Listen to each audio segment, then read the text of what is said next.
ദൈവതിരുനാമത്തിന് മഹത്വമുണ്ടാകട്ടെ.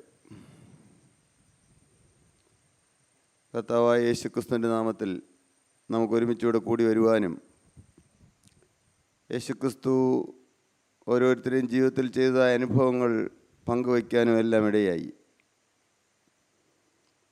ഇന്ന് കടന്നു വന്നിരിക്കുന്ന എല്ലാവർക്കും കർത്താവായ യേശുക്രിസ്തുവിൻ്റെ നാമത്തിൽ എൻ്റെ സന്ധ്യാവന്ദനം അറിയിക്കുന്നു.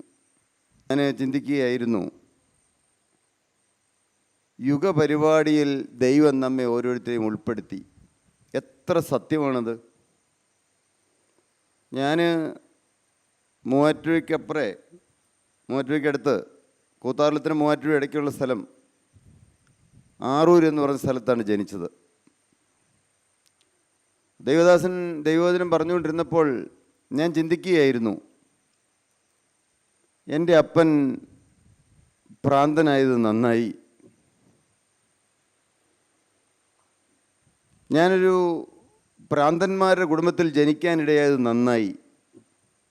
അതുകൊണ്ട് എനിക്ക് ക്രിസ്തുവിനെ കണ്ടെത്താനിടയായി.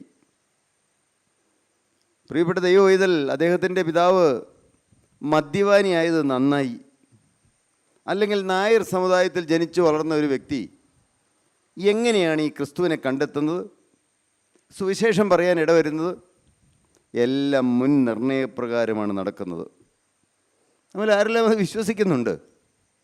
ഞാൻ 100% വിശ്വസിച്ചുകൊണ്ടാണ് നിങ്ങളുടെ മുമ്പിൽ നിൽക്കുന്നത്. നമ്മ ഈ ഭൂമിയിൽ ആരും സ്നേഹിക്കുന്നില്ലെങ്കിലും, ആരും നമ്മെ കരുതുന്നില്ലെങ്കിലും, നമ്മെ കരുതുന്നൊരു ദൈവമുണ്ട്. നമ്മുടെ കാര്യം അന്വേഷിക്കുന്നൊരു ദൈവമുണ്ട്. ആയിരക്കണക്കിന് അനുഭവങ്ങളുടെ വെളിച്ചത്തിലാണ് ഞാനിവിടെ നിങ്ങളുടെ മുമ്പിൽ നിൽക്കുന്നത്. ഞാൻ നിരാശപ്പെട്ട്, ഭാരപ്പെട്ട്, തളർന്ന്, ഭാവി കൂമ്പടഞ്ഞു പോയല്ലോ എന്നോർത്ത് സങ്കടപ്പെട്ട് ജീവിച്ചൊരു മനുഷ്യനായിരുന്നു.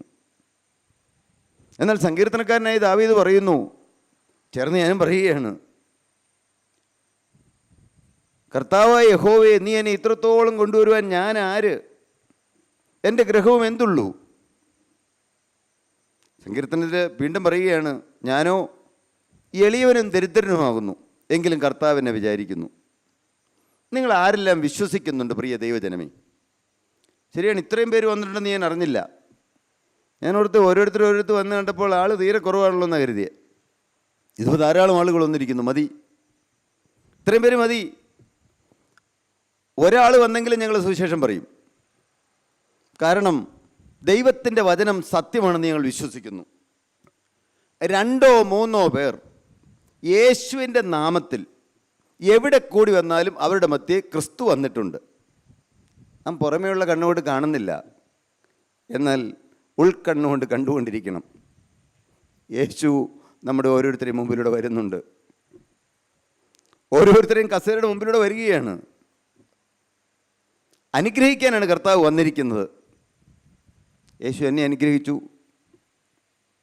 ഞാൻ നിരാശപ്പെട്ട് എന്തിന് ജീവിക്കണമെന്ന് ആത്മഹത്യക്ക് ശ്രമിച്ചിട്ടില്ല. എന്നാൽ മരിച്ചാൽ മതിയെന്ന് ചിന്തിച്ച മനുഷ്യനായിരുന്നു. എന്നാൽ അങ്ങനെയെല്ലാം ചിന്തിച്ച് നടക്കുമ്പോഴും എൻ്റെ കർത്താവിന് എന്നെക്കുറിച്ചൊരു വ്യക്തമായ പ്ലാനും പദ്ധതിയും ഉണ്ടായിരുന്നു. എന്നെ ദൈവരാജ്യത്തിൽ എത്തിക്കാൻ കർത്താവ് പ്ലാൻ ചെയ്തിരുന്നു. ഇന്ന് ഞാൻ നിങ്ങളോട് എളിമയോടെ എന്നാൽ ഉറച്ച സ്വരത്തിൽ പറഞ്ഞുകൊള്ളട്ടെ, ഇന്നിവിടെ വന്ന മുഴുവൻ ആളുകളെയും കർത്താവ് ആകർഷിച്ചിട്ടാണ് ഇവിടെ കൊണ്ടുവന്നിരിക്കുന്നത്. സത്യം, നിങ്ങളതൊന്ന് വിശ്വസിക്കാമോ? ദൈവരാജ്യത്തിൽ എത്തിക്കാനാണ് കർത്താവിൻ്റെ കാര്യപരിപാടി. മനുഷ്യന് ഭൂമിയിൽ എന്തെല്ലാം ഉണ്ടായിട്ട് എന്ത് പ്രയോജനം പ്രിയപ്പെട്ടവരെ? ഞാൻ പരമദരിദ്രവാസിയായിരുന്നു. ഒരു നേരത്തെ ആഹാരത്തിന് ഞാൻ കരഞ്ഞിട്ടുണ്ട്. എൻ്റെ പിതാവിന് കൂലിപ്പണി എടുക്കുന്ന വീട്ടിൽ വെച്ചാണ് ഭ്രാന്ത് വന്നത്. ഞാൻ പറഞ്ഞല്ലോ, തലമുറകളായി ഭ്രാന്ത് ബാധിച്ച കുടുംബമായിരുന്നു ഞങ്ങളുടേത്. നാട്ടിൽ ഓലിക്കൽ കുടുംബം ഭ്രാന്തന്മാരുടെ കുടുംബം എന്നാണ് അറിയപ്പെട്ടിരുന്നത്. എന്നാൽ എൻ്റെ പിതാവിന് ഭ്രാന്ത് വന്ന് തൃശ്ശൂർ ഭ്രാന്താശുപത്രിയിൽ ചികിത്സയിലായിരിക്കുമ്പോൾ എന്തെല്ലാം ട്രീറ്റ്മെൻറ്റുകൾ ചെയ്തു, ഷോക്ക് അടിപ്പിച്ചു, നാളുകൾ ട്രീറ്റ്മെൻറ്റ് ചെയ്തു, പള്ളിയായ പള്ളികളെല്ലാം കയറി ഇറങ്ങി നടന്നു. ദൈവവേദത്തിൽ പറഞ്ഞതുപോലെ നേർച്ചകളും കാഴ്ചകളും വഴിപാടും എല്ലാമായി നടന്നു. അവസാനം ഞങ്ങളുടെ വീട്ടിലും ഒരു മരയാശാരി, കുഞ്ഞപ്പൻ പണിക്കൻ എന്ന് പറഞ്ഞ ആശാരിയെ കൊണ്ടുവന്ന് മന്ത്രവാദവും ചെയ്തു. അന്ന് ആരും തിരിഞ്ഞു നോക്കാത്തൊരു വീടായിരുന്നു ഞങ്ങളുടെ വീട്. എനിക്ക് നന്ദിയുണ്ട് ദൈവത്തോട്, എന്നെ ഞാനാക്കിയ ദൈവത്തോട് എനിക്ക് നന്ദിയുണ്ട്. ആ നന്ദി ഉള്ളതുകൊണ്ടാണ് ഓടി നടന്ന് എവിടെയെല്ലാം യേശു ജീവിക്കുന്നത് പറയാൻ പറ്റുമോ അവിടെയെല്ലാം പറയണമെന്നാണ് എൻ്റെ കൊതി. അന്ന് ഒരു നേരത്തെ ആഹാരത്തിന് ഞങ്ങൾക്ക് മാർഗമില്ലായിരുന്നു. എൻ്റെ അമ്മ ഉച്ചവരെ കൂലിപ്പണിക്ക് പോകും. ബാക്കി സമയം ആ വീട്ടിൽ അടുക്കളപ്പണിയെല്ലാം ചെയ്തു കൊടുത്താൽ അവിടെ ബാക്കി വരുന്ന ചോറും കറികളുമെല്ലാം ഒരു മൺചട്ടിക്കകത്താക്കി പാവങ്ങളായ ഞങ്ങൾക്ക് തന്നു വിട്ടത് കഴിക്കാൻ ആർത്തിയോടെ ഇരുന്നവനായിരുന്നു ഞാൻ. എന്നാൽ അന്നും കർത്താവ് എന്നെ കണ്ടിരുന്നു. ദൈവം കണ്ട ദൈവമക്കളാണ് ഇന്നിവിടെ വന്നുകൂടിയിരിക്കുന്നത്. യേശു നിങ്ങളെ കണ്ടിട്ടുണ്ട്. എൻ്റെ പിതാവിനാൽ ആകർഷിക്കപ്പെടാതെ ആർക്കും എൻ്റെ അടുക്കൽ വരുവാൻ കഴിയുകയില്ല എന്ന് കർത്താവ് അരുളി ചെയ്തു.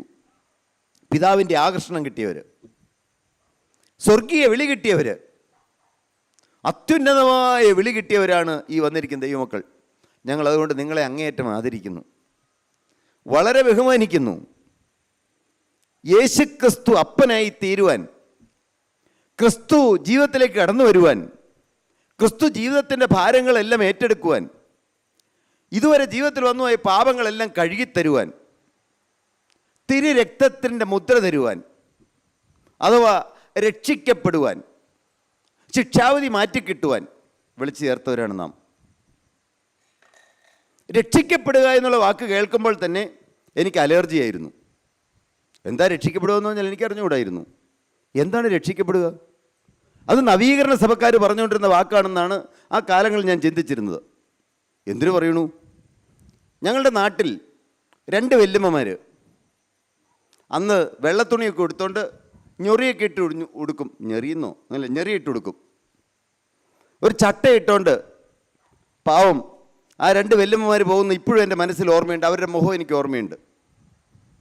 അന്ന് എനിക്ക് 15 വയസ്സ് തികഞ്ഞിട്ടില്ല. അവരങ്ങോട്ട് പോകുമ്പോൾ, ഈ പ്രാർത്ഥനയോധന പോകുമ്പോൾ ചൂട്ട് കൊണ്ട് പോകും. തിരിച്ചു വരുമ്പോൾ സാധുക്കളായവർക്ക് ടോർച്ചൊന്നുമില്ല. അവർ ആ ചൂട്ടും കത്തിച്ചുകൊണ്ട് ഒരു 9-9:30 ആകുമ്പോൾ ചൂട്ടിങ്ങനെ വീശിക്കൊണ്ട് സാധുക്കൾ അവർ കടന്നു വരുമ്പോൾ ഞാനും എൻ്റെ കൂട്ടുകാരൻ സണ്ണിയും കൂടെ കൂടി ഒരു പൊന്തക്കാട്ടിൽ ഒളിച്ചിരിക്കും. കമ്മ്യൂണിസ്റ്റ് വച്ചൊക്കെയുള്ള കാട്. ഞാൻ ഇന്ന് ഓർക്കുക, എന്നെ വലിയ കുറ്റിക്കാടായിരുന്നു. വല്ല പാമ്പും കടിച്ചൊന്നും ചാവാത്തത് നന്നായി. ദൈവത്തിന് എന്നെക്കുറിച്ച് പരിപാടി ഉണ്ടായിരുന്നു. ഇന്ന് ഞാൻ ഞെട്ടലോടെയാണ് ഓർക്കുന്നത്. അവിടെ വലിയൊരു കല്ല് എടുത്ത് കൈ പിടിച്ചിട്ട് ആ കാട്ടിലേക്ക് വലിച്ചൊരൊറ്റ ഏറെറിയും. ഹല്ലേലൂയ എന്ന് പറയും. അവരെ ആക്ഷേപിച്ചിരുന്നു. നിങ്ങളെല്ലാവരേക്കാളും പാപിയായ മനുഷ്യനാണ് നിങ്ങളുടെ മുമ്പിൽ നിൽക്കുന്നത്. എന്നാൽ ഹല്ലേലൂയായി ആക്ഷേപിച്ചുകൊണ്ടിരുന്ന എന്നെ ഉള്ളം നിറഞ്ഞ് ഹല്ലേലൂയ പറയുവാൻ, നീതിമാന്മാരുടെ കൂടാരത്തിൽ മഹത്വത്തിൻ്റെയും രക്ഷയുടെയും ശബ്ദമെന്ന് ദാവീദ് മുഖാന്തരം പരിശുദ്ധ റൂഹ പാടിയെന്ന്, പരിശുദ്ധ റൂഹായുടെ പാട്ട്. നാം പള്ളിയിൽ ആരാധനയിൽ ചെല്ലുമ്പോൾ നാം അട്ടഹസിച്ച് പറയണം, മദ്ബായിൽ നിന്ന് കേൾക്കുന്നു, നാം അട്ടഹസിച്ച് പറയണം, പിതാവും പുത്രനും പരിശുദ്ധ റൂഹായുമായവൻ വന്ദിക്കപ്പെട്ടവനും സ്തുതിക്കപ്പെട്ടവനുമാകുന്നു, ആദി മുതൽ തലമുറകൾ വരെയും തനിക്ക് സ്തുതി, ഹല്ലേലൂയ എന്ന്. ഇന്ന് നിങ്ങൾ പറയാൻ മടിക്കണ്ട. ഇന്ന് നിങ്ങൾ ഹല്ലേലൂയ പറയാൻ മടിച്ചാൽ അക്കരെ നാട്ടിൽ ചെല്ലുമ്പോൾ നിങ്ങൾക്ക് മിണ്ടാൻ പറ്റില്ല. അക്കരെ നാട്ടിൽ സ്തുതിയും സ്തോത്രവും ഹല്ലേലൂയയും മാത്രമേ ഉള്ളൂ. ഹല്ലേലൂയ ട്രാൻസ്ലേറ്റ് ചെയ്യാത്തൊരു വാക്ക്, പരിഭാഷപ്പെടുത്താത്ത വാക്ക്. ഇവിടെ നാം സ്തുതിച്ചു തുടങ്ങിക്കൊള്ളണം. നന്ദി നിറഞ്ഞ ഹൃദയത്തിൽ നിന്ന്, എൻ്റെ കർത്താവേ എനിക്ക് രക്ഷ തന്നല്ലോ, ഞാൻ രക്ഷയിലായല്ലോ, എന്നെ രക്ഷയിലേക്ക് നയിച്ചല്ലോ, ഞാൻ രക്ഷിക്കപ്പെട്ടല്ലോ എന്നോർത്ത്, അഥവാ നിത്യശിക്ഷാവിധി എനിക്ക് മാറിക്കിട്ടിയല്ലോ എന്നോർത്ത് ഉള്ളം നിറഞ്ഞ് സ്തുതിക്കാനിടയാകുക, ഹല്ലേലൂയ പറയാനിടയാകുക. പുറമേ പ്രൈസ് ലോഡ് എന്നോ ഹല്ലേലൂയ ഹല്ലേലൂയ എന്ന് പറഞ്ഞിട്ട് കാര്യമില്ല. ഉള്ളത്തിൽ നന്ദി കൊണ്ട് നിറയണം. എന്തിനാണ് നന്ദി നിറയേണ്ടത്? ഏറ്റവും പ്രധാനമായിട്ടുള്ള നന്ദി എന്തിനാണ് വരേണ്ടത്? എൻ്റെ ശിക്ഷാവിധി ഒഴിവാക്കി തന്നു, എൻ്റെ ഭയങ്കരമായ ശിക്ഷാവിധി ഒഴിവാക്കി തന്നു, എനിക്ക് ന്യായവിധി ഒഴിവാക്കി തന്നു. നിത്യനരകത്തിന് ഓഹരിക്കാരനായി തീരേണ്ട എന്നെ എൻ്റെ ശിക്ഷാവിധി ഒഴിവാക്കി തന്നു മാത്രമല്ല, നിത്യ സ്വർഗരാജ്യത്തിന് ഓഹരിക്കാരനാക്കി തീർത്തു. എന്തൊരു വലിയ സൗഭാഗ്യമാണ് പ്രിയപ്പെട്ടവർ. അത് ഓർക്കുമ്പോൾ അറിയാതെ നാം പാടിപ്പോകും, അറിയാതെ നാം പറഞ്ഞു പോകും ഹല്ലേലൂയ എന്ന്. ഒന്നുകൂടെ നമുക്ക് ഉറക്കെ പറയാം. നാം അട്ടഹസിച്ച് പറയണം. പതിയെ പറയണമെന്നല്ല, പരമാവധി ശബ്ദം എടുത്ത് പറയണം. ഞാൻ പറഞ്ഞതല്ല, ഞാൻ യാക്കോബായ സഭയില്ല, ഞങ്ങളുടെ പള്ളിയിൽ പറയുന്നത് കേൾക്കുന്നത് ഞാൻ പറയണത്. നാം അട്ടഹസിച്ച് പറയണം, പിതാവും പുത്രനും പരിശുദ്ധ റൂഹായുമായവൻ വന്ദിക്കപ്പെട്ടവനും സ്തുതിക്കപ്പെട്ടവനുമാകുന്നു, ആദി മുതൽ തലമുറ വരെയും തനിക്ക് സ്തുതി. ഹല്ലേലൂയ ഹല്ലേലൂയ എന്ന് ഉറക്കെ പറയണമെന്ന്. നിങ്ങൾ എത്ര പേര് ഹല്ലേലൂയ പറയാറുണ്ട്? പാട്ടുകാരൻ പാടി, ഇവിടെ നാം പാടി സ്തുതിക്കാതിരുന്നാൽ സ്വർഗത്തിലെങ്ങനെ പാട്ടുപാടും. ഇവിടെ ആരാധന ഇല്ലാതിരുന്നാൽ സ്വർഗത്തിലെങ്ങനെ ആരാധിക്കും. ഇവിടെ ആരാധന ഇല്ലാതിരുന്നാൽ സ്വർഗത്തിലെങ്ങനെ ആരാധിക്കും. ദാവീദിനുണ്ടായിരുന്ന ഏറ്റവും വലിയ ഗുണം അതാണ്. ദാവീദിന് ജീവിതത്തിൽ അനേകം അപകടങ്ങൾ പറ്റിയ വ്യക്തിയാണ്. അനേകം പാപങ്ങൾ വന്നു. കഥ പറയുകയല്ല, ദാവീദിൻ്റെ ചരിത്രത്തിലേക്ക് ഞാൻ പോകുന്നുമില്ല. എന്നാൽ ദാവീദ് പറഞ്ഞു, യഹോവ എനിക്ക് ചെയ്ത സകല ഉപകാരങ്ങൾക്കും ഞാൻ അവന് എന്ത് പകരം നൽകും? രക്ഷയുടെ പാനപാത്രം എടുത്ത് എൻ്റെ ദൈവത്തിൻ്റെ നാമം വിളിച്ചപേക്ഷിക്കും.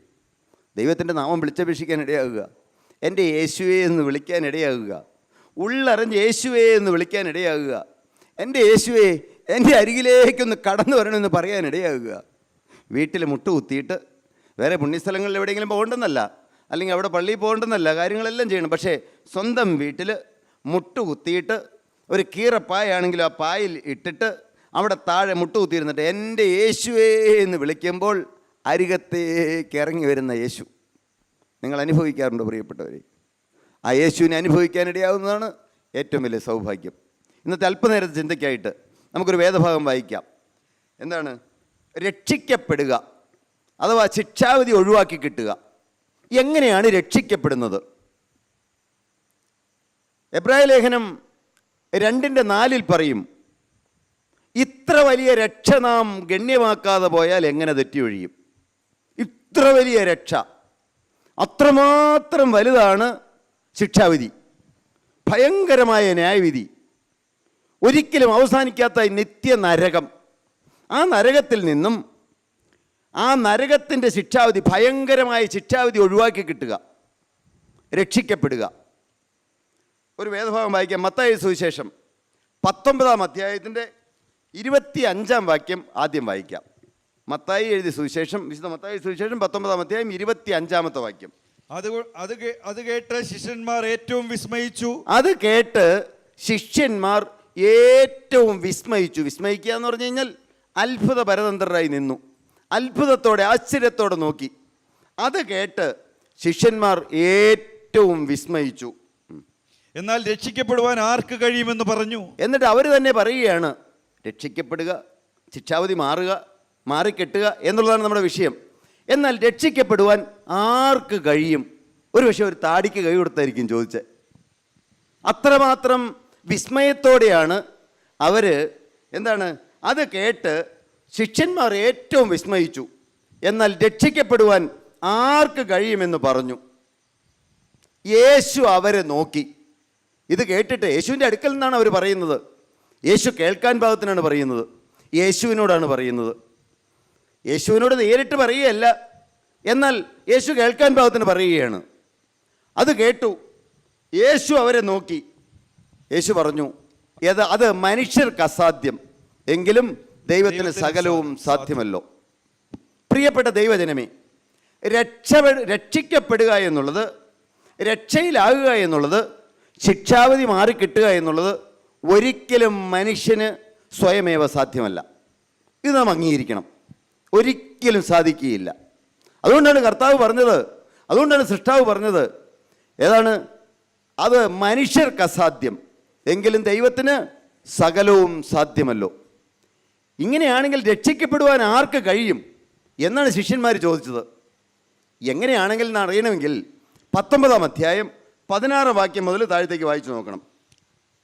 വായിക്കാം. അനന്തരം ഒരുത്തൻ വന്ന് അവനോട്, ഗുരു, നിത്യജീവനെ പ്രാപിപ്പാൻ ഞാൻ എന്ത് നന്മ ചെയ്യണമെന്ന് ചോദിച്ചതിന് അവൻ, എന്നോട് നന്മയെക്കുറിച്ച് ചോദിക്കുന്നത് എന്ത്? നല്ലവൻ ഒരുത്തനേ ഉള്ളൂ, ജീവനിൽ കടപ്പാൻ ഇച്ഛിക്കുന്നുവെങ്കിൽ. ഞാൻ ചുരുക്കി പറയാം. യേശുവിൻ്റെ അടുക്കൽ ഒരു യൗവനക്കാരൻ വന്നു. നല്ല ഉദ്ദേശത്തോടുകൂടിയാണ് വന്നത്. അദ്ദേഹം കർത്താവിനോട് ചോദിക്കുകയാണ്, നിത്യജീവൻ പ്രാപിപ്പാൻ ഞാൻ എന്ത് നന്മ ചെയ്യണം? കർത്താവ് പറഞ്ഞു, താഴേക്ക് വിശദമായിട്ട് എഴുതിയിട്ടുണ്ട്, വായിക്കുന്നില്ല. നീ കൽപ്പനകളൊക്കെ ആചരിക്കണം, നീ കൽപ്പനയെല്ലാം അനുസരിക്കണം. കൊല ചെയ്യരുത്, വ്യഭിചാരം ചെയ്യരുത്, മോഷ്ടിക്കരുത്, കള്ളസാക്ഷ്യം പറയരുത്, ഇങ്ങനെയെല്ലാം പറഞ്ഞു വന്നിട്ട് അദ്ദേഹത്തോട് കർത്താവ്, അപ്പോൾ ഉടനെ തന്നെ അദ്ദേഹം പറഞ്ഞു, ഞാനിത് ചെറുപ്പം മുതൽ പാലിച്ചു വരുന്നു. ഉടനെ കർത്താവ് അദ്ദേഹത്തോട് പറയുകയാണ്, അങ്ങനെയെല്ലാം നീ പാലിക്കുന്നവനാണെങ്കിലും നിന്നെ സംബന്ധിച്ച് നിൻ്റെ ആഴങ്ങളിലേക്ക്, നിൻ്റെ ഉള്ളിലേക്ക് നോക്കുമ്പോൾ നീ പുറമെ ഇതൊന്നും മാത്രം പാലിച്ചിട്ട് കാര്യമില്ല. അതുകൊണ്ട് മാത്രം കാര്യമില്ല. നിനക്ക് നിത്യജീവൻ കിട്ടണമെങ്കിൽ നീ നിനക്കുള്ളതെല്ലാം വിറ്റ് ദരിദ്രർക്ക് കൊടുക്കണം. ഞാൻ വിറ്റാലേ സ്വർഗത്തിൽ പോകാൻ പറ്റുള്ളൂ കർത്താവ് പറയുകയാണ്. ഉള്ളമറിയുന്ന ജീവനുള്ള ദൈവം നമുക്ക് ഓരോരുത്തർക്കും ഓരോ കാര്യങ്ങളിൽ കൊടുക്കുന്നുണ്ട്. ഓരോ കാര്യങ്ങളിലും നമുക്ക് ഓരോരുത്തർക്കും ഓരോ കെണിയുണ്ട്. അതെന്താണെന്ന് നാം തന്നെ തിരിച്ചറിയണം. ആ യൗവനക്കാരനെ സംബന്ധിച്ച് ധനത്തിൽ ആശ്രയം വെച്ച് ധനമേ ശരണം, പണമേ ശരണം എന്നോർത്ത് അതിൽ മാത്രം ആശ്രയിച്ച് ജീവിക്കുന്ന വ്യക്തിയായിരുന്നു. കർത്താവ് താഴെ പറയുകയാണ്, അദ്ദേഹം അങ്ങ് ദുഃഖത്തോടെ പോകുന്നത് കണ്ടിട്ട് കർത്താവ് നോക്കി എന്നിട്ട് പറയുകയാണ്, ശിഷ്യന്മാരോട് പറയുകയാണ്, സമ്പത്തുള്ളവർ ദൈവരാജ്യത്തിൽ കടക്കുന്നത് പ്രയാസം. ഒന്നോടെ തെളിച്ച് പറഞ്ഞു, ഒട്ടകത്തെ കണ്ടിട്ടുള്ളവരാരുള്ളേ? പടത്തെ കണ്ടിട്ടുണ്ടായിരിക്കും. സൂചി കാണാത്ത ലേഡീസ് ആരും ഉണ്ടാവില്ല, പുരുഷന്മാരും കാണും. സൂചി, തുന്നണ സൂചി. ആ സൂചിയുടെ കുഴയിലൂടെ ഒട്ടകം കടക്കുന്നതിനേക്കാൾ പ്രയാസമാണ് ധനവാൻ സ്വർഗരാജ്യത്തിൽ കടക്കുന്നതെന്ന് കർത്താവ് പറഞ്ഞു. ധനവാൻ എന്ന് പറഞ്ഞാൽ എന്താണ് പ്രിയ ദൈവജനമേ ഉദ്ദേശിക്കുന്നത്? അങ്ങനെയാണെങ്കിൽ ഞങ്ങൾക്ക് അത്യാവശ്യം ധനമുള്ളവരാണ്, അതുകൊണ്ട് ഞാൻ സ്വർഗത്തിൽ പോകില്ലെന്നാണോ? അല്ല. ധനത്തിൽ ആശ്രയം വയ്ക്കുന്നവൻ, ധനമേ ശരണമെന്ന് പറഞ്ഞ് ജീവിക്കുന്നവൻ, അങ്ങനെയുള്ളവൻ ദൈവരാജ്യത്തിൽ എത്തുക സാധ്യമല്ല. ഇത് കേട്ടുകൊണ്ടിരുന്നപ്പോൾ അപ്പോഴാണ് തൻ്റെ ശിഷ്യന്മാർ, കർത്താവിനോട് ചോദിക്കുകയാണ്, എന്താണ് അത് കേട്ടിട്ട്, ഈ സംഭാഷണം കേട്ടിട്ട് ശിഷ്യന്മാർ ഏറ്റവും വിസ്മയിച്ചു. എന്നാൽ രക്ഷിക്കപ്പെടുവാൻ ആർക്ക് കഴിയുമെന്ന് കർത്താവിനോട് പറഞ്ഞു. പ്രിയപ്പെട്ട ദൈവജനമേ, നാം രക്ഷിക്കപ്പെടണമെങ്കിൽ നമ്മുടെ ജീവിതത്തിൽ വിട്ടുപിരിയണം. വെറുതെ പുറമേയുള്ള കൽപ്പനകൾ മാത്രം പാലിച്ചാൽ പോരാ. ഓരോരുത്തർക്കും അറിയാം അവരവരുടെ മുറുകെ പറ്റുന്ന പാവം എന്താണെന്ന്. ഈ സമയത്ത് നാം തിരിഞ്ഞു നോക്കണം, എൻ്റെ ജീവിതത്തിൽ ഏതാണ് എന്നെ ഏറ്റവും മുറുകെ പറ്റുന്ന പാവം? ഒരുപക്ഷെ കോപമായിരിക്കും, ഒരുപക്ഷെ എടുത്തിയാടി പറയുന്ന സ്വഭാവമായിരിക്കും, അല്ലെങ്കിൽ ഭർത്താവിനോട് തറുതല പറയുന്ന സ്വഭാവമായിരിക്കും, അല്ലെങ്കിൽ മരുമകളെ സ്വന്തം മകളെപ്പോലെ സ്നേഹിക്കാത്ത സ്വഭാവമായിരിക്കും, അതല്ലെങ്കിൽ അഴുക്ക് ചിന്തകളിൽ രസിക്കുന്ന സ്വഭാവമായിരിക്കും, അല്ലെങ്കിൽ സിനിമ കാണുന്ന സ്വഭാവമായിരിക്കും, അല്ലെങ്കിൽ മദ്യം രുചി നോക്കുന്ന സ്വഭാവമായിരിക്കും. ഇങ്ങനെ ഓരോരുത്തർക്കും മുറുകെ പറ്റുന്ന പാവങ്ങളുണ്ട്. അതെല്ലാം വിട്ടുപിരിയാതെ ഒരിക്കലും രക്ഷിക്കപ്പെടുക സാധ്യമല്ല. വേഗം വായിക്കാം. ലൂക്കോസ് 13:23-24. ഇതേ കാര്യം തന്നെ കർത്താവിൻ്റെ അടുക്കൽ വന്ന് ഒരു വ്യക്തി ചോദിക്കുകയാണ്. അപ്പോൾ അവനോട് കർത്താവേ, രക്ഷിക്കപ്പെടുന്നവർ ചുരുക്കുമോ എന്ന് ചോദിച്ചതിന് അവനോട് പറഞ്ഞത്, അവിടെ തന്നെ അദ്ദേഹം കർത്താവിനോട് ചോദിക്കുകയാണ്, രക്ഷിക്കപ്പെടുന്നവർ ചുരുക്കമോ? വിശദീകരിക്കുന്നില്ല. രക്ഷിക്കപ്പെടുന്നവർ ചുരുക്കമോ? ഉടനെ കർത്താവ് മറുപടി പറയുകയാണ്, എങ്ങനെയാണ് രക്ഷിക്കപ്പെടുക എന്ന് കൃത്യമായിട്ട് കർത്താവോട് വരച്ച് കാണിച്ചു കൊടുക്കുകയാണ്. ഇടുക്കുവാതിലൂടെ കടപ്പാൻ പോരാടുവീൻ, ഇടുക്കുവാതിലൂടെ കടക്കുവാൻ പോരാടുവീൻ. പലരും കടക്കാൻ നോക്കും, കടക്കാൻ നോക്കും, കഴിയുകയില്ല താനും. ബാക്കി എന്ന് ഞാൻ നിങ്ങളോട് പറയുന്നു. വീട്ടുടയവൻ മതി. എന്താണ് പറഞ്ഞത്? ഇടുക്കുവാതിലൂടെ കടപ്പാൻ നോക്കുവീൻ. കേൾക്കൂ പ്രിയപ്പെട്ട ദൈവജനമേ, നിങ്ങളെല്ലാവരും കണ്ണ് തുറന്ന് ശ്രദ്ധയോടെയാണല്ലോ ഇരിക്കുന്നത്. എങ്ങനെയാണ് സ്വർഗരാജ്യത്തിൽ കടക്കുന്നതെന്നാണ് കർത്താവ് പറഞ്ഞു കൊടുത്തത്. ഇടുക്കുവാതിലാണ് സ്വർഗരാജ്യത്തിലേക്ക് പോകുന്ന വാതിൽ. വിശാലമായ വഴിയല്ല, ഞെരുക്കമുള്ള വഴിയാണ്. ക്രിസ്തുവിൻ്റെ പിന്നാലെ പോകണമെങ്കിൽ ക്രൂശ് എടുത്തുകൊണ്ടുള്ള യാത്രയാണ്. എന്നും ദുഃഖങ്ങളുണ്ടാകും, എന്നും ദുരിതങ്ങളുണ്ടാകും, എന്നും യാതനകളുണ്ടാകും, എന്നും വേദന വിഷയങ്ങളുണ്ടാകും. ലോകം നമ്മെ പകയ്ക്കും, ലോകത്തിലുള്ള ആളുകൾ നമ്മെ തെറ്റിദ്ധരിക്കും. നമ്മൾ ഒരിക്കലും ചെയ്യാത്ത കുറ്റം പോലും നമ്മുടെ നേരെ അവർ ആക്ഷേപശരമായി തൊടുത്തുവിടും.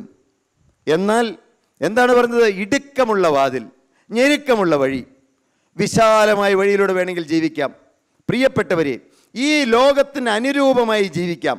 എന്നാൽ ഇടുക്ക് വഴിയിലൂടെ യാത്ര ചെയ്യാൻ തയ്യാറുള്ളവർക്ക് ഒരു വിശാല രാജ്യത്ത് എത്തിച്ചേരാം, സ്വർഗരാജ്യത്തിൽ എത്തിച്ചേരാം. നിങ്ങൾക്ക് ഇടുക്ക് വഴിയിലൂടെ യാത്ര ചെയ്യാൻ മനസ്സുണ്ടോ? ഞെരുക്കമുള്ള പാതയിലൂടെ പോകുവാൻ മനസ്സുണ്ടോ? സ്വർഗരാജ്യം അത് കോസ്റ്റ്ലിയാണ്, വിലയേറിയതാണ്. രക്ഷിക്കപ്പെടുക എന്ന് പറഞ്ഞാൽ അത് അത്ര എളുപ്പമുള്ള കാര്യമല്ല. അതുകൊണ്ടാണ് കർത്താവ് പറഞ്ഞത്, അത് മനുഷ്യർക്ക് അസാധ്യം, എങ്കിലും ദൈവത്തിന് സകലവും സാധ്യമല്ലോ. ഇനിയും വായിക്കാം, വേഗം വായിക്കാം. എഫേസ്യർ 2:8-9. കൃപയാലല്ലോ നിങ്ങൾ വിശ്വാസം മൂലം രക്ഷിക്കപ്പെട്ടിരിക്കുന്നത്, അതിനും നിങ്ങൾ കാരണമല്ല, ദൈവത്തിൻ്റെ ദാനമത്രയാകുന്നു. കേൾക്കൂ, എന്താണ് പറഞ്ഞത്? രക്ഷിക്കപ്പെടുന്നത് എങ്ങനെയാണ്? കൃപയാൽ. കൃപയാലല്ലോ നിങ്ങൾ വിശ്വാസം മൂലം രക്ഷിക്കപ്പെട്ടിരിക്കുന്നത്. എങ്ങനെയാണ് രക്ഷിക്കപ്പെടുക? എങ്ങനെയാണ് ശിക്ഷാവിധി മാറിക്കിട്ടുക? കൃപയാലല്ലോ നിങ്ങൾ വിശ്വാസം മൂലം രക്ഷിക്കപ്പെട്ടിരിക്കുന്നത്. രക്ഷിക്കപ്പെടുക എന്ന് പറഞ്ഞാൽ അത് കൃപയാണെന്നാണ് പറഞ്ഞത്. എന്താണ് കൃപ? അതിലിങ്ങോട്ട് വരാമോ? കൃപ എന്താണെന്ന് ഞാൻ കാണിച്ചു തരാം നിങ്ങളെ. എന്താണ് കൃപ? ശ്രദ്ധിച്ച് നോക്കിയിരിക്കണം. എന്താണ് പറഞ്ഞത്? എങ്ങനെയാണ് രക്ഷിക്കപ്പെടുന്നതെന്നാണ് പറയുന്നത്. ഒന്നോടെ വായിക്കൂ, ഒന്നോടെ ഉറക്കെ വായിക്കൂ. കൃപയാലല്ലോ നിങ്ങൾ വിശ്വാസം മൂലം രക്ഷിക്കപ്പെട്ടിരിക്കുന്നത്. കേട്ടോ, കൃപയാലല്ലോ നിങ്ങൾ വിശ്വാസം മൂലം രക്ഷിക്കപ്പെട്ടിരിക്കുന്നത്, അതിനും നിങ്ങൾ കാരണമല്ല, അതിനും നിങ്ങൾ കാരണമല്ല, ദൈവത്തിന്റെ ദാനമത്രയാകുന്നു. ദൈവത്തിന്റെ ദാനമത്രയാവുന്നു. ആരും പ്രശംസിക്കാതിരിപ്പാൻ പ്രവൃത്തികളും കാരണമല്ല. ആരും പ്രശംസിക്കാതിരിപ്പാൻ പ്രവൃത്തികളും കാരണമല്ല. ഇപ്പോൾ ഞാൻ എന്താണ് കൃപ എന്ന് കാണിച്ചു തരാൻ പോവുകയാണ്. കൃപ, കൃപ എന്ന് പറഞ്ഞ വാക്കിന്റെ അർത്ഥം free gift of God. Free ആയിട്ട്, സൗജന്യമായിട്ട് കിട്ടുന്ന ദാനം. ഇതെൻ്റെ സ്വന്തം പേനയാണ്. നിങ്ങൾ നോക്കൂ പ്രിയപ്പെട്ടവരെ, നിങ്ങൾ ഒരിക്കലും മറക്കരുത്. അതുകൊണ്ടാണ് ഈ ഉദാഹരണ സഹിതം പറയുന്നത്. ഇതെൻ്റെ സ്വന്തം പേനയാണ്, എൻ്റെ പോക്കറ്റിൽ കിടന്ന പേന. ഞാൻ ഇദ്ദേഹത്തിന് ഇന്ന മോനെ ഈ പേന എടുത്തോളൂ. നിങ്ങൾ കണ്ടല്ലോ, ഈ പേന ഞാൻ കൊടുത്തു, അവിടെ പോയി ഇരുന്നോളൂ. ഇതിനാണ് പറയണത് കൃപ. മറക്കരുത്, ഈ വാക്കിൻ്റെ പേരാണ് കൃപ. ഫ്രീ ഗിഫ്റ്റ് ഓഫ് ഗോഡ്, സൗജന്യദാനം. നിങ്ങൾ ശ്രദ്ധിച്ചിരുന്നല്ലോ. എത്ര രൂപ മേടിച്ചു ഞാൻ? നിങ്ങൾ മിണ്ടില്ല. കാശ് മേടിക്കാൻ ഞങ്ങൾ കാശിൻ്റെ ക്രയവിക്രയം നടത്തുന്നത് കണ്ടോ നിങ്ങൾ? ഇല്ല. അതിന് പറയുന്ന പേരാണ് കൃപ. കൃപയാലല്ലോ നിങ്ങൾ വിശ്വാസം മൂലം രക്ഷിക്കപ്പെട്ടിരിക്കുന്നത്.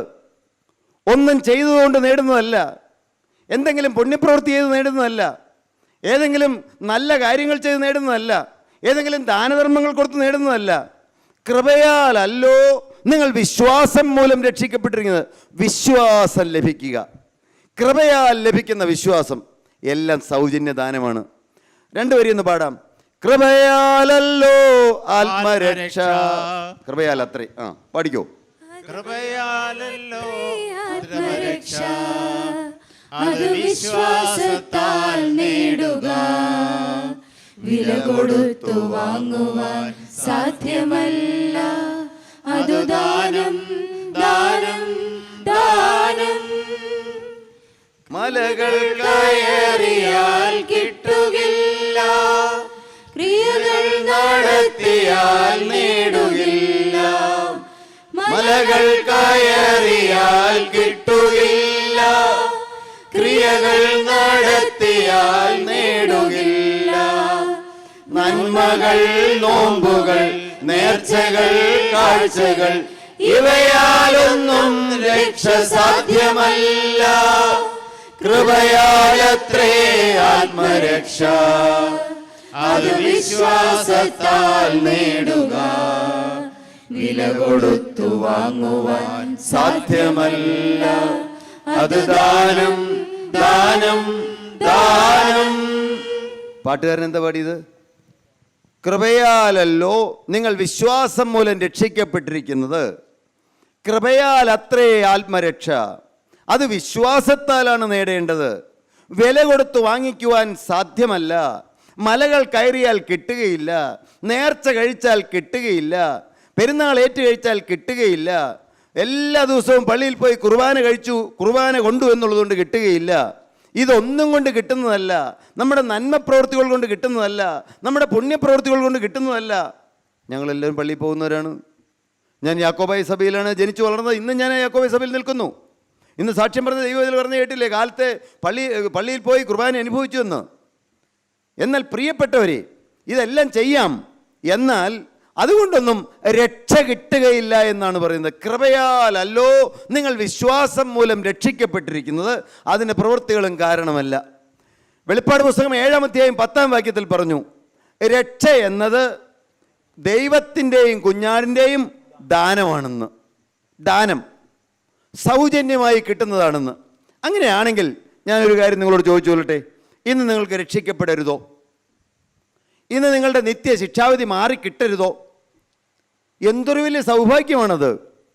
ഭയങ്കരമായ ശിക്ഷാവിധിയിൽ നിന്നും മോചനം ലഭിക്കുക, ഒരിക്കലും അവസാനിക്കാത്തതായി നിത്യ നരകത്തിൽ നിന്ന് നിത്യ സ്വർഗരാജ്യത്തിലേക്ക് പ്രവേശനം ലഭിക്കുക, അഥവാ രക്ഷിക്കപ്പെടുക, അഥവാ നിത്യജീവൻ്റെ അവകാശം ലഭിക്കുക, അഥവാ മാനസാന്തരപ്പെടുക, എല്ലാം ഒന്നാണ്.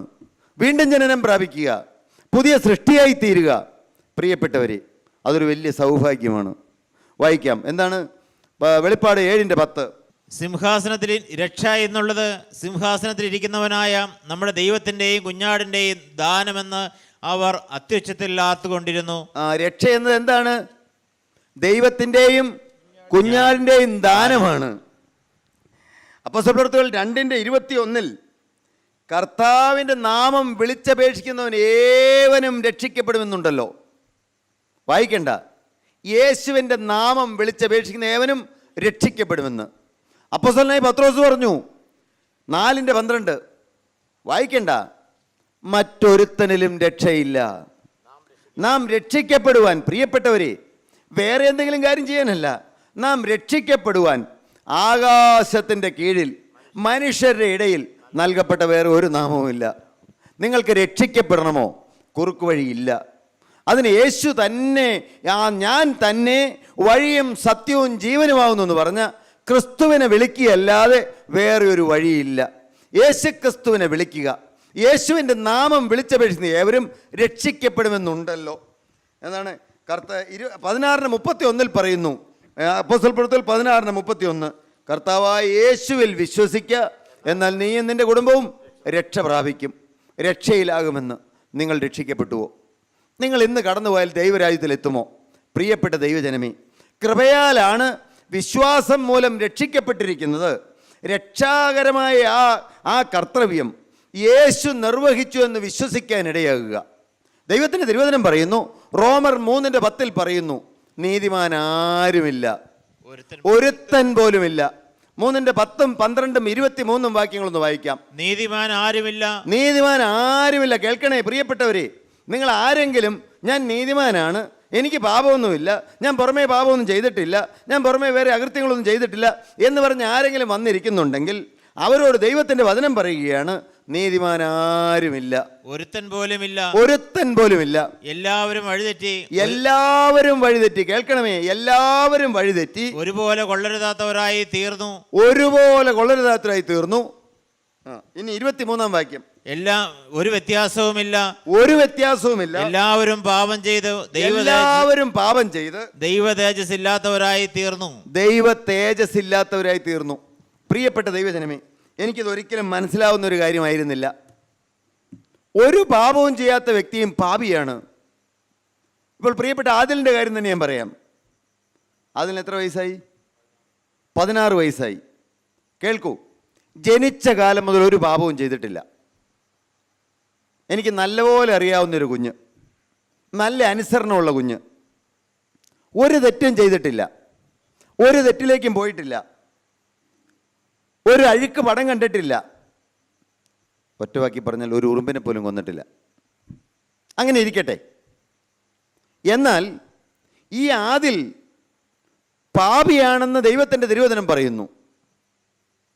അതെങ്ങനെ വിശ്വസിക്കാൻ പറ്റണേ? അതെങ്ങനെ മനസ്സിലാവണേ? എനിക്ക് മനസ്സിലാവില്ലായിരുന്നു, എനിക്കത് പിടികിട്ടില്ലായിരുന്നു. എൻ്റെ അറിവില്ലായ്മ കൊണ്ടാണ്, അഥവാ ദൈവം എൻ്റെ കണ്ണ് തുറന്നു തന്നിട്ടില്ലായിരുന്നു. പ്രിയപ്പെട്ടവരെ, നാം എല്ലാവരും പാപികളാണെന്ന് പറയാനുള്ള മൂല കാരണം എന്താണ്? നാം എല്ലാവരും ആദാമ്യ വർഗത്തിൽ പിറന്നു. ആദാമിൻ്റെ സന്തതി. ആദാമിനെ ദൈവം ഏദൻ തോട്ടത്തിൽ അവിടെ ആക്കി. എല്ലാം ദൈവം കൊടുത്തു. എല്ലാം ഫലവൃക്ഷങ്ങൾ, അനേകം പഴങ്ങൾ, എല്ലാം സ്വർഗത്തിലെ ദൈവം ആയിരക്കണക്കിന് പതിനായിരക്കണക്കിന് ഫലവൃക്ഷങ്ങൾ. എന്തെല്ലാം പഴങ്ങളാണ്! നമ്മളേതൊക്കെ പഴങ്ങൾ കണ്ടിട്ടില്ലേ? ആപ്പിൾ കണ്ടിട്ടുണ്ട്, മുന്തിരി കണ്ടിട്ടുണ്ട്, പിന്നെ നമ്മുടെ നാട്ടിലുള്ള ചക്ക, മാങ്ങ, അങ്ങനെയുള്ള പഴങ്ങളൊക്കെ കണ്ടിട്ടുണ്ട്. അങ്ങ് വിദേശ രാജ്യങ്ങളിലൊക്കെ പോയിട്ട് പിന്നെയും അനേകം പഴങ്ങൾ കണ്ടിട്ടുണ്ട്. എന്നാൽ ആയിരക്കണക്കിന് പഴവർഗ്ഗങ്ങളെല്ലാം ഉള്ള തോട്ടം, ഒന്നും വേറെ ചെയ്യണ്ട. ഏദൻ തോട്ടം കാക്കണം, അവിടെ അത്യാവശ്യം പണികളൊക്കെ ചെയ്യണം, എന്നിട്ട് മക്കളെ ജനിപ്പിക്കണം. സന്താന പുഷ്ടിയുള്ളവരാകാനാണ് ദൈവം കൽപ്പിച്ചതൊന്നും വായിക്കാൻ സമയമില്ല, വേഗം പറഞ്ഞു വിടാം. ആദാം അങ്ങനെ സ്വസ്ഥമായിട്ട് ജീവിക്കുന്നു. അപ്പോഴാണ് ദുഷ്ടനായ പിശാച് ആദാം അവിടെ ഇല്ലാത്ത സമയത്ത് ഹൗവയെ വന്ന് വഞ്ചിച്ചു. കഥ നിങ്ങൾക്ക് എല്ലാവർക്കും അറിയാം. ഹൗവ പഴം വാങ്ങി തിന്നു, ആദാമിനും കൊടുത്തു. ആദാം ഏദൻ തോട്ടത്തിൽ നിന്ന് പുറത്തായി. ആദാം 930 വയസ്സിലാണ് മരിച്ചത്. എന്നാൽ ആദാം പാപം ചെയ്തപ്പോൾ, അനുസരണക്കേട് ആദാമിൻ്റെ ജീവിതത്തിൽ വന്നപ്പോൾ ആദാം മരിച്ചു, ആത്മാവിൽ മരിച്ചു. പ്രിയപ്പെട്ടവരെ, ഞാൻ എന്താണ് പറഞ്ഞു വരുന്നത്? ആദാമ്യ വർഗത്തിൽ പിറന്നവരായ മുഴുവൻ ആളുകളും നാം ഒരു പാപവും ചെയ്തില്ലെങ്കിലും പാപികൾ തന്നെ. ഈ ഒരു സത്യം നിങ്ങൾ തിരിച്ചറിയണം. എന്താണതിന് മുഖാന്തരമായി വചനം ഒന്ന് വായിക്കാം. 5:12 വായിക്കാമോ? അതുകൊണ്ട് ഏക മനുഷ്യനാൽ പാപവും. കേൾക്കണമേ പ്രിയപ്പെട്ട ദൈവജനമേ, അതുകൊണ്ട് ഏക മനുഷ്യനായ ആദാം അനുസരണക്കേട് ചെയ്തപ്പോൾ ആദാമ്യ വർഗത്തിൽ പിറന്നവരായ നാം പാപികളായി തീർന്നു. അതുകൊണ്ട് ഏക മനുഷ്യനാൽ പാപവും, പാപത്താൽ മരണവും, പാപത്തിന്റെ ശമ്പളമായ മരണവും ലോകത്തിൽ കടന്നു. നമുക്കറിയാം, റോമർക്കെഴുതിയ ലേഖനം 3-ാം അധ്യായം 6-ാം അധ്യായം 23-ാം വാക്യം, പാപത്തിന്റെ ശമ്പളം മരണമാണ്. പാപത്തിന്റെ ശമ്പളം മരണമാണെന്ന് എല്ലാവർക്കും അറിയാം. ഇത് കാണാതെ അറിയാവുന്ന ഒരു ക്രിസ്ത്യാനിയും അറിയാത്ത ഒരു ക്രിസ്ത്യാനിയും ഇവിടെ വന്നിട്ടില്ല. പാപത്തിന്റെ ശമ്പളം മരണമാണ്. പാപം ചെയ്യുന്ന ദേഹി മരിക്കും. എന്താണ് പറഞ്ഞത്? പാപം ചെയ്താൽ പാപത്തിൻ്റെ ശമ്പളം എന്താണ്? അതിൻ്റെ പ്രതിഫലം കിട്ടുന്നത് മരണമായിട്ടാണ്. പ്രിയപ്പെട്ട ദൈവജനമേ, നമ്മുടെ ജീവിതത്തിൽ പാപം വരുമ്പോൾ നാം ആത്മാവിൽ മരിക്കുന്നു. പാപത്തിൻ്റെ ശമ്പളമായ മരണം, ആ മരണത്തിന് നാം മരണത്തിന് അധികാരികളായി തീർന്നു, മരണത്തിന് അർഹരായിത്തീരുന്നു. പ്രിയ ദൈവജനമേ, എനിക്ക് കണ്ണുകുരുടനെ പോലെ ജീവിച്ച കാലത്ത് ഞാൻ ചിന്തിച്ചിരുന്നു, ഈ ദൈവം എന്തിനാണ് ഈ നടുക്ക് ഈ വൃക്ഷം ഉണ്ടാക്കിയത്? അങ്ങനെ ഉണ്ടാക്കിയാൽ തന്നെ ദൈവത്തിനൊരു വേലി കെട്ടാൻ പാടില്ലായിരുന്നോ? ഞാൻ ചിന്തിച്ച കാര്യം പറഞ്ഞേ. അങ്ങനെ ഒരു വേലി കെട്ടിയായിരുന്നെങ്കിൽ ആദാമിനും ഹൗവയ്ക്കും ഇത് പറിച്ചെടുക്കാൻ കഴിയുമായിരുന്നോ? അഥവാ പാമ്പ് കയറിയത് പറിക്കുമായിരുന്നോ? ഇങ്ങനെയെല്ലാം മൂഢമായി ചിന്തിച്ചിരുന്നു. എന്നാൽ നിങ്ങൾ കേൾക്കൂ, ദൈവം ഒരിക്കലും വേലി കെട്ടുകയില്ല. ദൈവം പാപം ചെയ്യരുത്, പാപം ചെയ്യുന്ന നാളിൽ മരിക്കുമെന്ന് ദൈവം പറഞ്ഞു. നീ നടുക്ക് നിൽക്കുന്ന വൃക്ഷത്തിൻ്റെ ഫലം തിന്നരുത്, തിന്നുന്ന നാളിൽ മരിക്കും. എന്നാൽ ആ തിന്നാതിരിക്കാൻ വേണ്ടിയിട്ട് ദൈവം വേലി കെട്ടില്ല. നമ്മളും ഇന്ന് നമുക്ക് ഈ ഭൂമിയിൽ സ്വാതന്ത്ര്യത്തോടെ ജീവിക്കാം. വേണമെങ്കിൽ പാപം ചെയ്യാം, പാപം ചെയ്യാതെ ജീവിക്കാം. പാപത്തിൻ്റെ ശമ്പളം മരണമാണെന്ന് ദൈവത്തിൻ്റെ തിരുവചനം പറയുന്നു. പാപം ചെയ്യുന്ന ദേഹി മരിക്കുമെന്ന് ദൈവത്തിൻ്റെ തിരുവചനം പറയുന്നു. പാപം ചെയ്യുന്ന നാളിൽ മരിക്കുമെന്ന് പറയുന്നു. പാപത്തിൻ്റെ ശമ്പളം മരണമാണ്. പാപം ചെയ്യുന്നവൻ പിശാചിൻ്റെ മകനാണ്. ഞാൻ പറഞ്ഞതല്ല, 1 യോഹന്നാൻ 3:8 പറയുന്നു, പാപം ചെയ്യുന്നവൻ പിശാചിൻ്റെ മകനാകുന്നു. പിശാചിൻ്റെ മകനായി ആദാം തീർന്നപ്പോൾ ആ ആദാമ്യ വർഗത്തിൽ പിറന്നവരായ നാം എല്ലാവരും സ്വാഭാവികമായും പാപികളായി തീർന്നു. ഒരു പാപവും ചെയ്യാത്തവരും അറിഞ്ഞുകൊള്ളൂ, നാം പാപികൾ തന്നെ. അങ്ങനെയാണെങ്കിൽ പാപത്തിൻ്റെ ശമ്പളം മരണമാണ്. ആ മരണത്തിൻ്റെ അധികാരി ആരാണ്? ദുഷ്ടനായ പിശാചാണ്. പാപം ചെയ്യുമ്പോൾ ജോൺ എന്ന് പറഞ്ഞ മനുഷ്യൻ പിശാചിൻ്റെ മകനായിത്തീരുന്നു. എന്നാൽ എങ്ങനെയാണ് എനിക്ക് ആ പാപത്തിൽ നിന്ന് കരകയറ്റം കിട്ടുന്നത്? അഥവാ എനിക്ക് എങ്ങനെയാണ് രക്ഷിക്കപ്പെടുന്നത്? എങ്ങനെയാണ് ഞാൻ രക്ഷയിലാകുന്നത്? ആ ഒരു കാര്യം മാത്രമാണ് നിങ്ങളോട് ഊന്നിപ്പറയാൻ ആഗ്രഹിക്കുന്നത്. 23-ാം വാക്യമാണ്, എല്ലാവരും വഴിതെറ്റി ഒരുപോലെ കൊള്ളരുതാത്തരായി തീർന്നിരിക്കുന്നു. എന്നാൽ 24-ാം വാക്യം ഒന്ന് വായിക്കൂ. അവന്റെ കൃപയാൽ ക്രിസ്തുയേശുവിലെ വീണ്ടെടുപ്പ് മൂലം സൗജന്യമായത്രേ നീതീകരിക്കപ്പെടുന്നത്. കേട്ടോ, യേശു എന്താണ്? അവൻ്റെ കൃപയാൽ, ഫ്രീ ആണെന്ന്, ഫ്രീ ഗിഫ്റ്റ് ആണെന്ന്. അവൻ്റെ കൃപയാൽ ക്രിസ്തുയേശുവിലെ വീണ്ടെടുപ്പ് മൂലം സൗജന്യമായത്രേ നീതീകരിക്കപ്പെടുന്നത്, ഒന്നും ചെയ്യണ്ടെന്ന്. എന്നാൽ തൊട്ടടുത്ത വാക്യം കൊണ്ട് വായിക്കാമോ? വിശ്വസിക്കുന്നവർക്ക് എന്ത് ചെയ്യണമെന്ന്? വിശ്വസിക്കണമെന്ന്. എന്ത് വിശ്വസിക്കണമെന്നാ? അവൻ തന്റെ രക്തം മൂലം പ്രായശ്ചിത്തമാകുവാൻ ദൈവം അവനെ പരസ്യമായി നിർത്തിയിരിക്കുന്നു. ഒരൊറ്റയ്ക്കൊരു കാര്യം നിങ്ങൾ ചെയ്താൽ മതി. ഇന്ന് നിങ്ങൾക്ക് രക്ഷയിലാവണമെങ്കിൽ, നിങ്ങളുടെ ശിക്ഷാവിധി മാറിക്കിട്ടണമെങ്കിൽ, പ്രിയ ദൈവജനമേ, ഇന്ന് നിങ്ങൾക്ക് ദൈവത്തിൻ്റെ മക്കളായി പോകണമെങ്കിൽ എന്ത് ചെയ്യണം? ശിക്ഷാവിധി മാറിക്കിട്ടണമെങ്കിൽ ഒരേ ഒരു കാര്യം ചെയ്തിച്ചാൽ മതി, വിശ്വസിച്ചാൽ മാത്രം മതി. എന്താണ് വിശ്വസിക്കേണ്ടത്? റോമർ 5:19 ഒന്ന് വായിക്കാമോ? റോമർ 5:19. ആദാം പാപം ചെയ്തപ്പോൾ ആദാമ്യ വർഗത്തിൽ പിറന്നവരായി നാം എല്ലാവരും സ്വാഭാവികമായും പാപികളായി തീർന്നു. ഒരു പാപവും ചെയ്യാത്തപ്പോഴും നാം പാപികൾ തന്നെ. എന്നാൽ എന്ത് വിശ്വസിക്കുമ്പോൾ നമുക്ക് നീതീകരണം ലഭിക്കുന്നു എന്നാണ് പറഞ്ഞിരിക്കുന്നത്.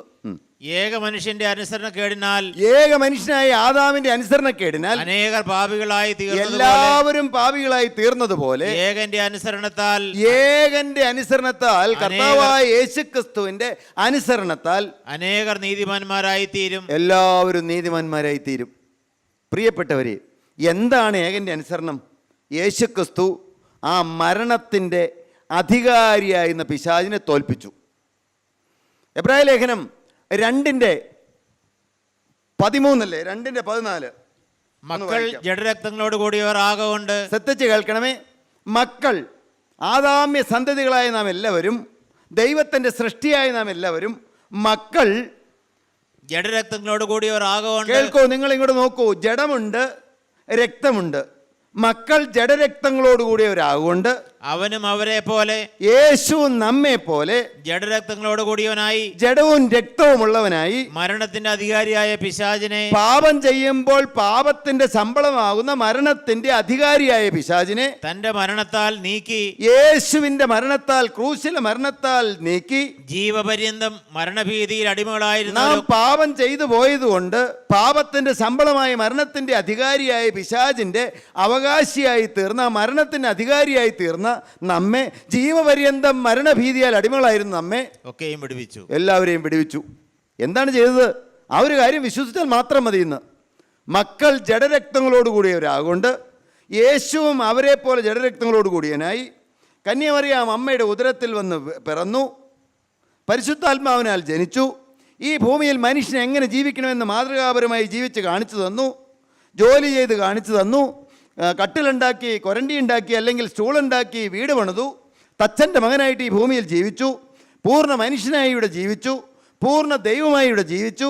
കാനാവിലെ കല്യാണ വീട്ടിൽ അത്ഭുതം പ്രവർത്തിച്ചു, സക്കായിയുടെ വീട്ടിൽ ചെന്ന് സക്കായിക്ക് മാനസാന്തരം കൊടുത്തു, ലാസറിനെ ഉയർത്തെഴുന്നേൽപ്പിച്ചു.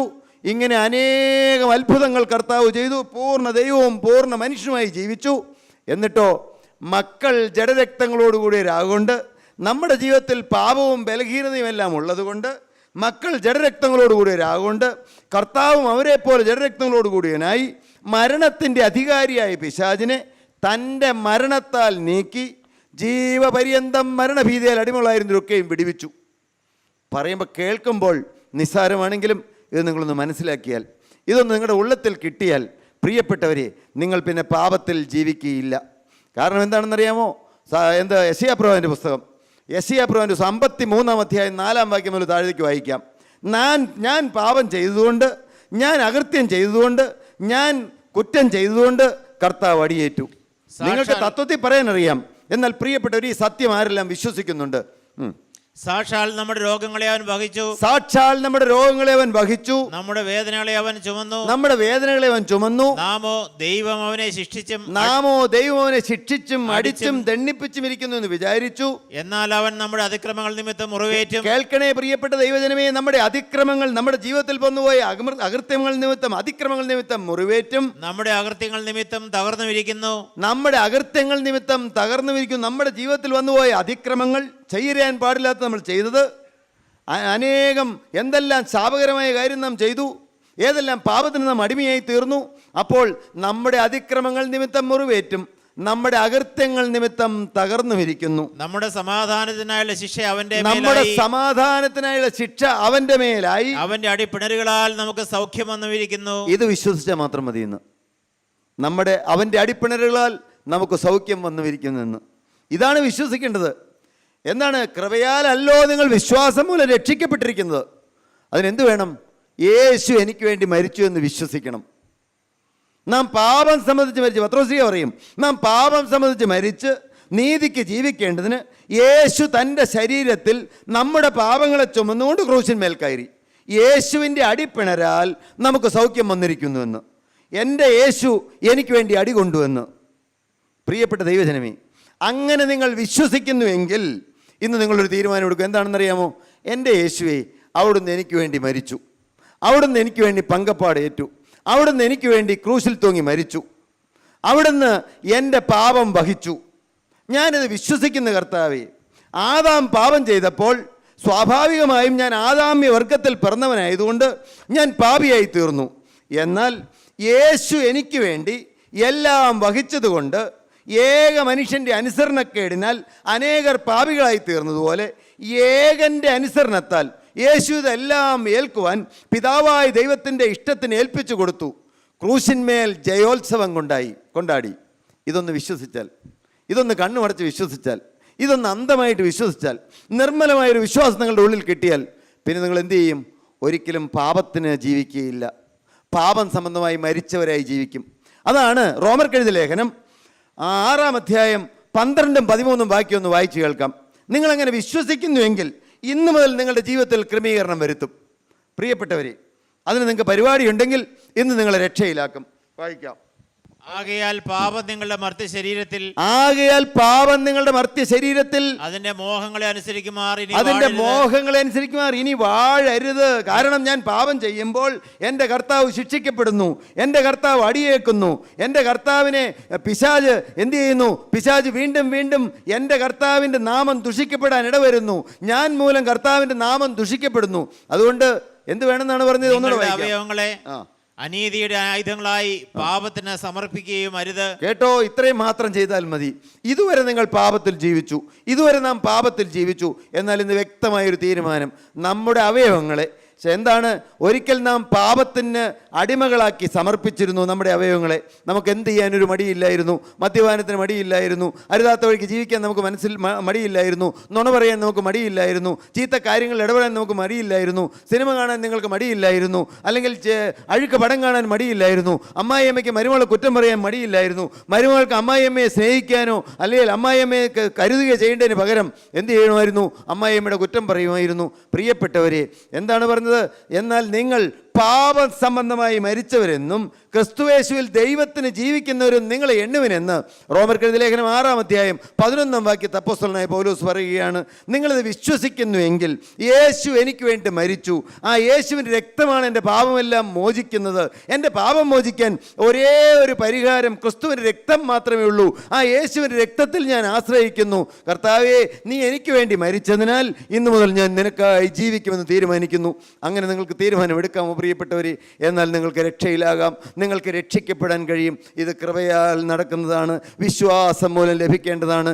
എങ്ങനെയാണ് വിശ്വാസം ലഭിക്കുന്നത്? വിശ്വാസമില്ലെങ്കിൽ കർത്താവേ എനിക്ക് ഈ സത്യം മനസ്സിലാക്കി തരണമെന്ന് നിങ്ങൾ പ്രാർത്ഥിക്കണം, ഈ മർമ്മം മനസ്സിലാക്കി തരണമെന്ന് പ്രാർത്ഥിക്കണം. കൃപയാൽ എൻ്റെ ജീവിതത്തിൽ എനിക്ക് ഈ വിശ്വാസം കർത്താവ് തന്നു. എനിക്ക് കിട്ടിയ ഏറ്റവും വലിയ സൗഭാഗ്യം അതാണ്.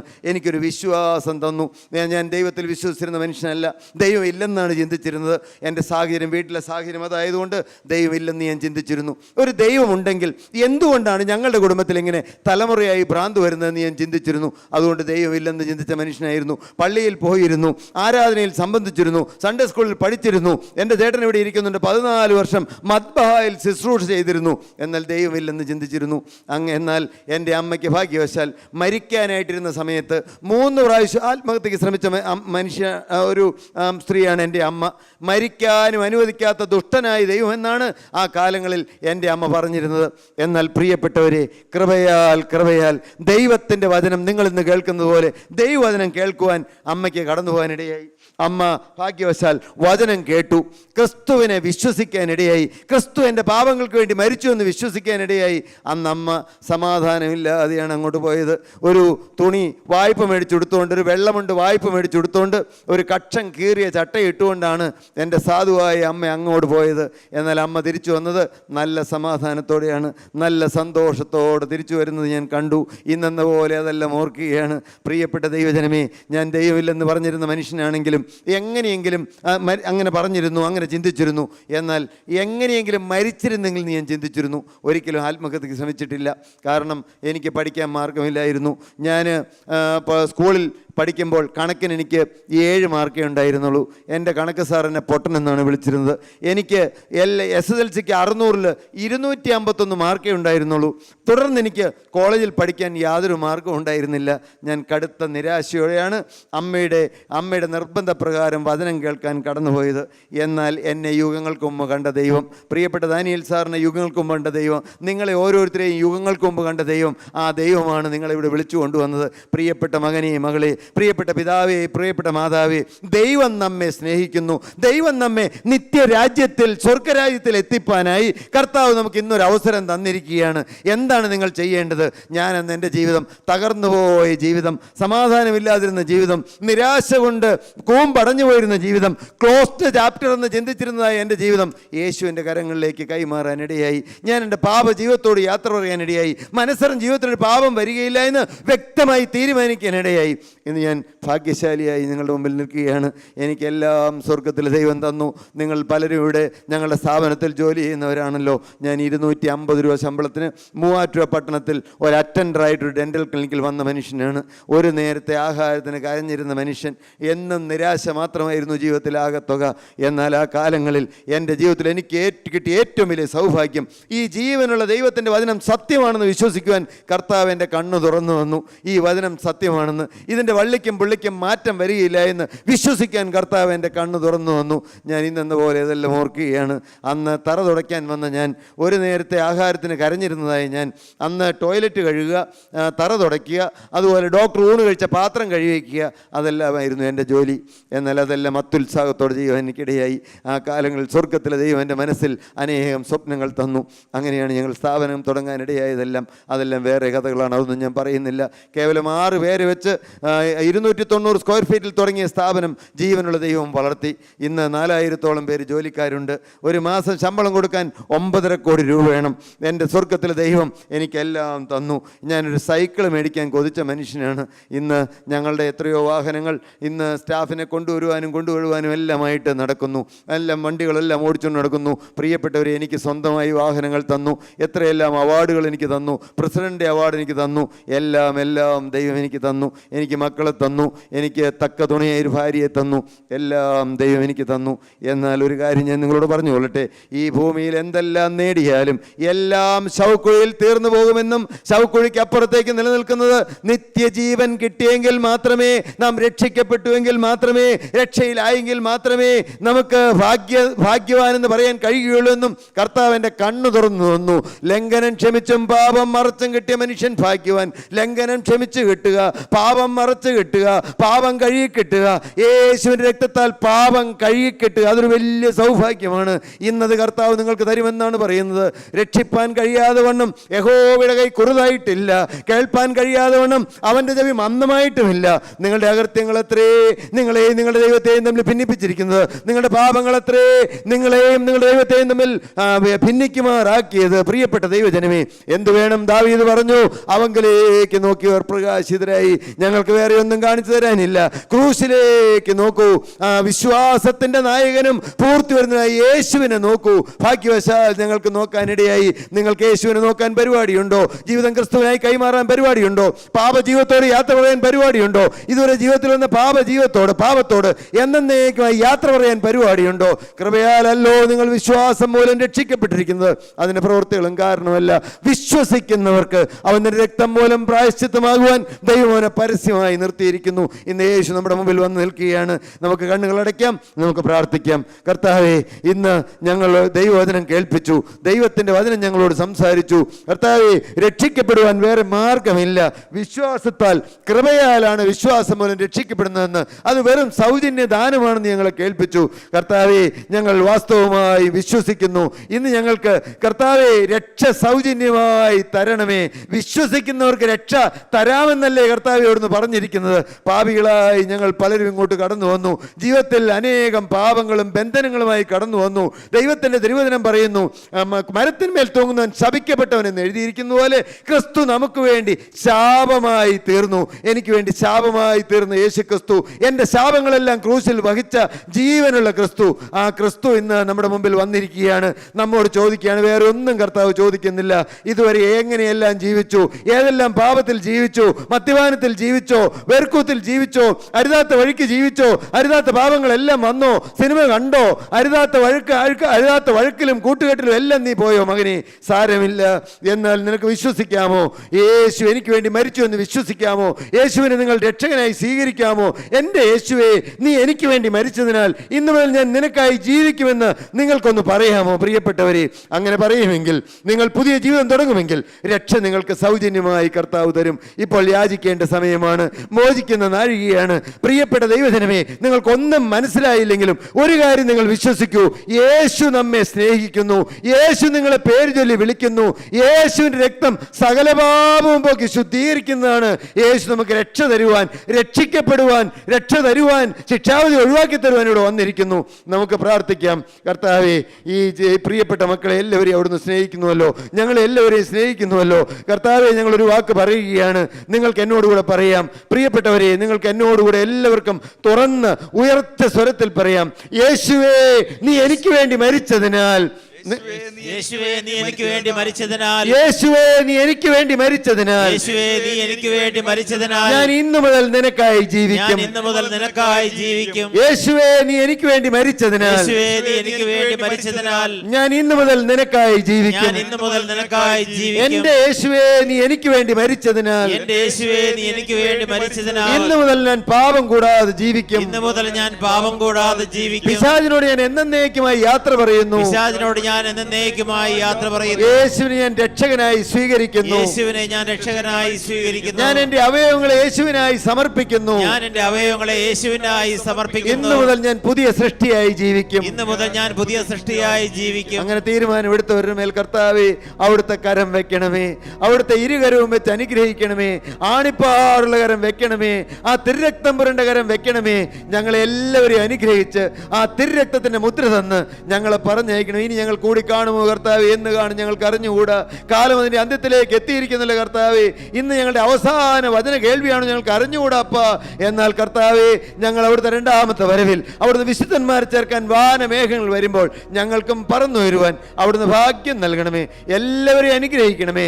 ഇന്ന് വരാൻ ആഗ്രഹിച്ചിട്ട് കടന്നു വരാൻ കഴിയാത്തവരെ അവിടുന്ന് അനുഗ്രഹിക്കണമേ. ഈ ദേശത്തെ അവിടുന്ന് അനുഗ്രഹിക്കണമേ. രോഗികളായി വന്നിട്ടുണ്ട് അവിടുത്തെ അത്ഭുതകരം വെക്കണമേ.